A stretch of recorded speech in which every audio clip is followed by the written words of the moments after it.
जैसा कि आप लोग जान रहे हैं, मेरा नाम प्रकाश सिंह है। मैंने नीट 2022 में 645 मार्क्स स्कोर किया है और ऑल इंडिया रैंक 5485 है।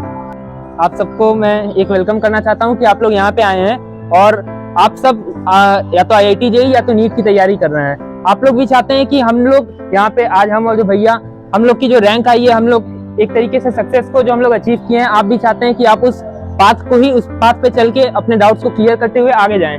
अगर कभी मतलब पेपर्स देते तो मार्क्स कम आ जाते, जिसकी वजह से मतलब स्ट्रेस होते हैं और प्रेशर होते हैं, तो उसको कैसे हैंडल करेंगे? मतलब ज़्यादातर स्ट्रेस ही होता है, अगर नंबर कम आ जाए तो डाउट में आ जाता है कि होगा नहीं होगा, होगा नहीं होगा। तो ठीक है, नंबर से मतलब अपने पहले आप जो सर लोग हैं मतलब अपने कॉन्सेप्ट पे स्ट्रिक्ट रहो। मतलब नंबर से मत क्लियर करो कि नहीं नंबर मेरा कम आ रहा है, ज़्यादा आ रहा है। वो दिन तुम्हारा अच्छा होना चाहिए। इसके बाद अपने रेगुलरली जो है तुम लगे रहो। हर टेस्ट के बाद नंबर कम आ रहा है तो ठीक है, जितना क्वेश्चन तुम्हें नहीं आ रहा उतना क्वेश्चन गलत हो रहा है, वो क्वेश्चन तुम्हें सीखने को मिल रहा है। तो उस क्वेश्चन का एक नोटबुक बना लो, जो क्वेश्चन गलत हो रहा है उसको सॉल्व करो, उस पर सर लोग से पूछो, क्योंकि वही लगभग उसी पैटर्न पे क्वेश्चन आने वाला है। तो नहीं आया तो और अच्छी बात है, क्योंकि हम टीचर से पूछेंगे, जैसा कि हम बताया कि 5 वे से कर सकते हैं। अपने पे फेथ रखो कि नहीं हम कर सकते हैं, और जो नहीं आ रहा है डाउट उसको मतलब सीखो टीचरों से कितना है, फिर अच्छा स्कोर होने लगेगा। ये जैसे कभी कभी ग्राफ ऊपर नीचे हो जाता है मार्क्स का, और फिर घर पे भी मतलब होने लगता है कि होगा नहीं होगा तुम्हारा। फिर टीचर्स से भी कभी होता है कि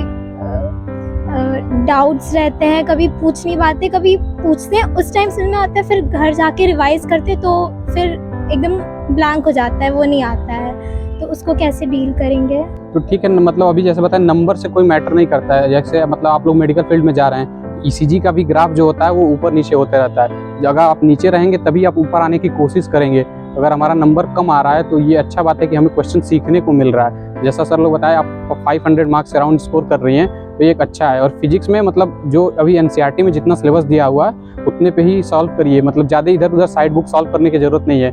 जो सर लोग पढ़ा रहे हैं और इसके बाद जो NCERT to the strict syllabus है बस उसी को पढ़िए। और इसका मतलब नंबर का कोई टेंशन मत लीजिए, नहीं तो आपको कॉन्सेप्ट आ रहा है और क्वेश्चन क्या गलत हो रहा है बस ये। क्योंकि जिन ऊपर नीचे से मतलब नहीं है, नंबर अगर ऑसिलेट भी होते हैं तो कभी मेरा भी कम आता था, 500 550 भी आता था, लेकिन अपने पे फेथ रखिए कि नहीं आप अच्छा करेंगे। तो हम लोग का JEE का फर्स्ट अटेम्प्ट मोस्ट प्रोबेबली मेरे ख्याल से जनवरी में ही होगा, और हम लोग का बोर्ड एग्जाम भी मेरे ख्याल से फरवरी में तो फिक्स है डेट बोर्ड एग्जाम होना।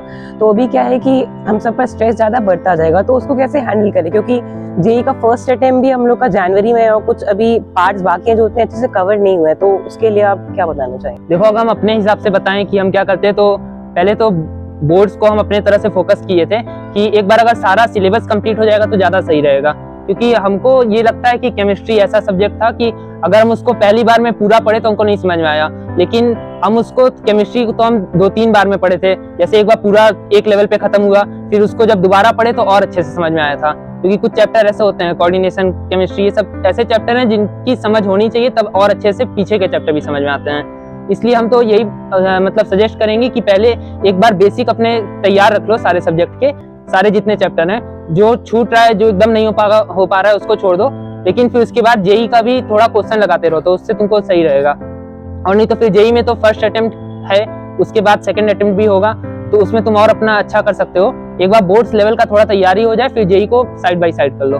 भैया मैं क्लास 10 से हूँ। जैसे हम लोग प्रिपेयर करते हैं, कुछ भी पढ़ते टाइम डिस्ट्रैक्शंस बहुत होते हैं, कभी मोबाइल, कभी TV, कभी घूमने का मन करता है, कभी कभार तो प्रिपरेशन के बारे में सोचते सोचते पढ़ाई से डिस्ट्रैक्ट हो जाते हैं। तो उसके लिए पढ़ाई पे कंसंट्रेशन कैसे किया जा सकता है? जिस भी फील्ड में जा रहे हैं, मतलब ये तो आजकल यूज हो गया है कि मोबाइल नेसेसिटी है, नेसेसिटी इविल है, क्योंकि आप इससे दूर भी नहीं हो सकते हैं और इसका ज़्यादा यूज करेंगे तो आप खराब भी हो सकते हैं। मतलब इसको अपने शेड्यूल में बनाइए कि नहीं हमें इतना ही बस यूज करना है, जो हमें मतलब आपका एक गोल ओरिएंटेड होना चाहिए कि हमें डॉक्टर फील्ड में जाना है, हमें इंजीनियर बनना है। अगर आप डॉक्टर फील्ड में जा रहे हैं तो मतलब आपका जो नेसेसरी यूज है, जैसे वीडियो आ रहा है जो देखना है आपको, मतलब आपका लक्ष्य निर्धारित है, तब उसी पे काम करिए। इधर उधर मतलब ये इविल है तो जो जरूरी है बस उसी पे रहिए, मतलब इधर उधर मत जाइए, और जो मतलब आप यूज जो करते हैं वही करिए। मतलब पेपर से पहले क्विक रिवीजन, जैसे कल अगर पेपर देने जाना है तो उसके लिए मतलब कैसे रिवीजन करें पूरे चैप्टर कंप्लीट हो जाए और अच्छी तैयारी हो जाए? हम अपना अगर बताएं तो हम अपनी जब भी कोई क्लास कर लेते थे उसके बाद हम अपना जो भी दिमाग में रह जाता है, हम क्लास के साथ कभी नोट्स नहीं बनाए। जैसे ही क्लास खत्म हुआ उसके बाद जो भी समरी दिमाग में रह गई, अच्छे से अगर फोकस से देखें तो जो रहता था उसको हम लिख लेते थे कॉपी में, और एकदम शॉर्ट में एक फॉर्मूला शीट टाइप की और उसके बाद जब भी कोई टेस्ट देना है तो रिवाइज करने का मन तो कभी नहीं करता है। लगता है सबसे मुश्किल काम पढ़ाई से भी मुश्किल लगता है रिवाइज करना, एकदम अंदर से रेजिस्टेंस आता है। लेकिन अगर तुम उसी चीज को फॉर्मुलेस को देख लो एक बार अच्छे से, और ज्यादा टाइम मत, इंटरवल तुम्हारा बड़ा नहीं होना चाहिए, थोड़ा थोड़ा टाइम पे रिवाइज करते रहोगे तो फिर वो तुमको याद हो जाएगा अच्छे से। मेरा नाम किशन कुमार है, मैं क्लास 12 पीसीएम फाउंडेशन बैच से हूँ। तो मेरा क्वेश्चन ये है कि जैसे कि मतलब पीछे जब स्टार्टिंग का सेशन स्टार्ट होता है तो कुछ वजह से मतलब कुछ चैप्टर्स मतलब छूट जाते हैं या कुछ समझ में नहीं आता है, तो कुछ मतलब 2-3 चैप्टर बैकलॉग क्रिएट हो जाते हैं और फिर उसको मतलब दोबारा पढ़ने के लिए मतलब टाइम नहीं मिलता कि फिर अगर पढ़ेंगे तो फिर आगे के चैप्टर्स छूटेंगे। तो मतलब बैकलॉग जो 3 चैप्टर 4 चैप्टर्स पीछे के हर सब्जेक्ट के या कुछ सब्जेक्ट के छूटे वो उसको कैसे क्लियर करें? जो मतलब जो छूट गया इसीलिए तो आप कोचिंग में आए, नहीं तो स्कूल में हो जाएगा तो वो टीचर पढ़ाएंगे नहीं। तो आप कोचिंग में आए तो मतलब आप टीचर से जो है वो अगर जितना टाइम हो रहा है उसके बाद 1 घंटे डेली भी अगर टाइम निकाल के वो चैप्टर पढ़ें, क्योंकि वो बेसिक चीज़ है। अगर स्टार्टिंग में ही आप छोड़ देंगे, हर चैप्टर एक बेसिक होता है कि ऊपर ऊपर बिल्ड होते जाता है, तो आप स्टार्टिंग छोड़ नहीं सकते हैं। तो टीचर से डाउट क्लियर करें उस चैप्टर का, और कुछ मतलब रोज़ रोज़ पढ़ते रहें, उसका क्वेश्चन सॉल्व करते रहें। नहीं आ रहा है तो यहाँ पे टीचर लोग से बात करें, लेकिन वो छोड़ नहीं सकते हैं आप, क्योंकि वो बिल्डिंग ब्लॉक है। भैया ये मतलब कि जैसे केमिस्ट्री जैसे होता है जेई के लिए मतलब इम्पोर्टेंट होता है, मतलब इससे हम अपना रैंक बढ़ा भी सकते हैं उठा भी सकते हैं। तो जैसे कि मेरा पार्ट वीक है ऑर्गेनिक केमिस्ट्री, तो सही मतलब भैया इसको कैसे मतलब स्ट्रॉन्ग करें? देखो पहली बात ये तो तुम एकदम सही बोले हो कि केमिस्ट्री एकदम इम्पोर्टेंट है। देखो जिसको भी हम सब सारे पीसीएम वालों को बताएंगे कि अगर सिलेक्शन चाहिए तो केमिस्ट्री को तो एकदम उससे मजाक नहीं होना चाहिए, ठीक है। केमिस्ट्री क्योंकि मैथ और फिजिक्स इतना जल्दी नहीं हो पाएगा, केमिस्ट्री जरूरी है। तो ऑर्गेनिक केमिस्ट्री अगर तुम्हारा नहीं समझ में आ रहा, पहले हमको भी नहीं समझ में आता था क्योंकि हम सही से नहीं पढ़े थे। सबसे पहले तो जो शुरुआत के जीओसी वगैरह चैप्टर है उन सबको, वो एक तरीके से केमिस्ट्री की लैंग्वेज है, सबसे पहले उसको सीख लो अच्छे से, उसके क्वेश्चंस वगैरह लगा लो, और उसके बाद जितने ऑर्गेनिक के चैप्टर पढ़ते जाओगे ना तो हर एक चीज को रिवाइज अच्छे से थॉरोली करो।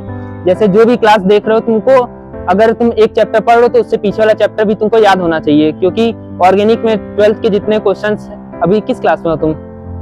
हाँ, तो 12th में हो, तो जितने चैप्टर्स हैं वो सब जो हेलो एल्केन्स के आगे वाले, इन सब में पीछे की सारी चीजें 11th का भी सब चीज यूज में आता है, क्योंकि ऑर्गेनिक केमिस्ट्री कोई चैप्टर वाइज तो नहीं है, सारे कंसेप्ट एक साथ मिलके आते हैं क्वेश्चन में। तो उन चीजों को एकदम अच्छे से रिवाइज करके याद रखो और क्वेश्चन ज्यादा से ज्यादा प्रैक्टिस कर लो। मैं क्लास 11 का स्टूडेंट हूँ, तो मेरा क्वेश्चन ये था कि किसी भी चैप्टर को कंपटीशन के लेवल पे कैसे प्रिपेयर किया जाए। अच्छा आदित्य, तुम ये चाह रहे हो कि कंपटीशन के लेवल से कैसे प्रिपेयर करें?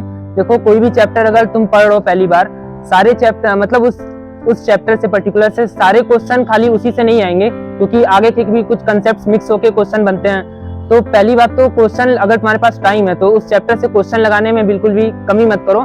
जितने भी जो भी मॉड्यूल्स वगैरह हैं, टीचर्स जो दे रहे हैं, वो सबको एकदम लगा लो, ठीक है। उसमें कोई भी डाउट मत छोड़ो, नहीं तो फिर बाद में वो तुमको दिक्कत भी देगा। और अगर हो सकता है तो PYQs लगाते चलो, क्योंकि उसी से तुमको मालूम चलेगा किस टाइप के क्वेश्चंस उस चैप्टर से आ रहे हैं। मैं क्लास 12th में हूँ। मेरा ये डाउट है कि जेईई प्रिपरेशन में क्या गलतियां नहीं करनी चाहिए हमें।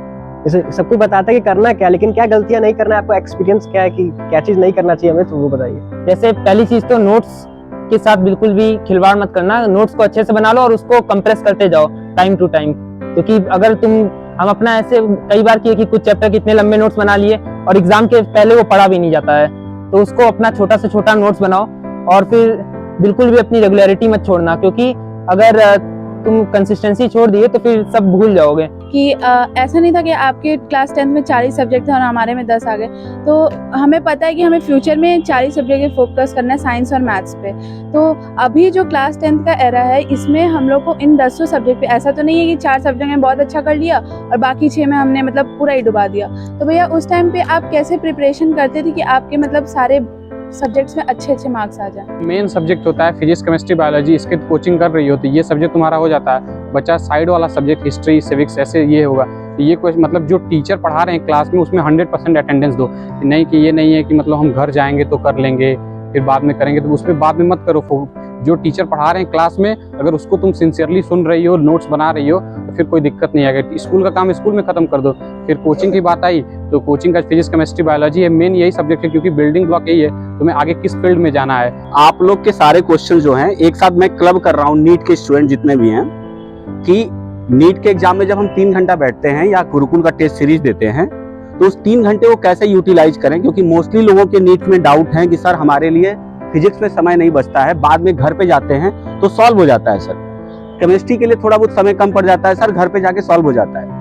तो प्रकाश के थ्रू हम आपको जानकारी देना चाहते हैं कि हम कैसे बायोलॉजी को डील करते हुए फिजिक्स केमिस्ट्री के लिए समय बचा सकते। तो जो सर बोले कि टाइम मैनेजमेंट कैसे करना है, तो मेन टाइम मैनेजमेंट पे फोकस इसलिए करना, मतलब अगर 3 घंटे का पेपर हो रहा है तो अगर आप 3 घंटे में कोशिश कर रहे हैं कि नहीं हम 3 घंटे में एकदम खत्म करेंगे, तो ऐसा मत करिए। पेपर को मतलब अगर हो रहा है आपसे तो 2 घंटे यहाँ पे कोचिंग में 2 घंटा 40 या 2 घंटा 30 या 50 मिनट में मतलब टाइम से पहले खत्म करने की कोशिश करिए, कि वहाँ पे थोड़ा प्रेशर बढ़ जाता है। तो क्वेश्चन जो सॉल्व नहीं, अगर ज़्यादा प्रैक्टिस नहीं है फिर भी आपको आ रहा है तो वहाँ पे वो क्वेश्चन थोड़ा टाइम टेकिंग लेता है, तो इसलिए यहाँ पे थोड़ा कम टाइम में करने का प्रैक्टिस करें। और जैसा कि है कि पेपर को मतलब एक अटेम्प्ट में सॉल्व करने की कोशिश मत करें, पेपर को 3 अटेम्प्ट या मतलब जितना अटेम्प्ट हो 3 अटेम्प्ट में मोस्टली जो है सॉल्व करने की कोशिश करें।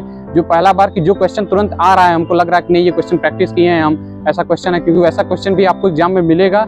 अगर जैसा कि PYQ है, PYQ से लगभग 30-40% जो कोई क्वेश्चन होता है वो नियर अबाउट PYQ के अराउंड घूमता है। तो वो क्वेश्चन आप आइडेंटिफाई करें, अगर PYQ बस अच्छे से सॉल्व किए हैं तो उस क्वेश्चन को आइडेंटिफाई कर लें, नहीं हम ये कर लेंगे फर्स्ट अटेम्प्ट में, फिर सेकंड अटेम्प्ट में उससे थोड़ा जो अच्छा क्वेश्चन है जो है उसको सॉल्व करें, फिर लास्ट अटेम्प्ट पे रखें जो सर्कल्ड क्वेश्चन है। कि अगर ये तो छोड़ दीजिए कि मतलब अगर हर एक बच्चा का अगर 20 क्वेश्चन भी आप छोड़ते हैं तो 160 क्वेश्चन कर रहे हैं तो मतलब 640 मार्क्स आप कर ले रहे हैं आराम से। बस उतना ही पेपर टफ होता है नीट का। नीट में ज़्यादा क्वेश्चन टफ नहीं आते, बस आपकी एक्यूरेसी मेंटेन करनी होती है कि नहीं हाँ कंसिस्टेंसी के साथ एक्यूरेसी हमें करना है। जो फर्स्ट अटेम्प्ट मतलब पेपर को कई अटेम्प्ट में करें और फिर जो है जो क्वेश्चन आ रहा है उसको सॉल्व कर लें, और यहाँ पे जितना ज़्यादा प्रैक्टिस किए रहेंगे उसके हिसाब से हेल्प होगा। और अब इस बार तो एनालाइजेशन भी दे दिया है, नहीं आपको सेक्शन बी में मतलब 10 क्वेश्चन है, 20 क्वेश्चन है, उसमें से जो है 15 में से 10 करना है फिजिक्स में, और वैसे ही आपको बॉटनी जूलॉजी केमिस्ट्री में। तो PYQ के थ्रू उसमें से भी इस बार 6-7 क्वेश्चन PYQ के थ्रू था। तो आप जो क्वेश्चन 100% श्योर है उसी पे अटेम्प्ट करें। हो सकता है अगर टाइम है आपके पास तो 15 में से 12 भी सॉल्व कर लीजिए, लेकिन जो क्वेश्चन लग रहा है कि नहीं ये मेरा 100% श्योर है उसी को फिल करिए। Dream Gurukul coaching for life.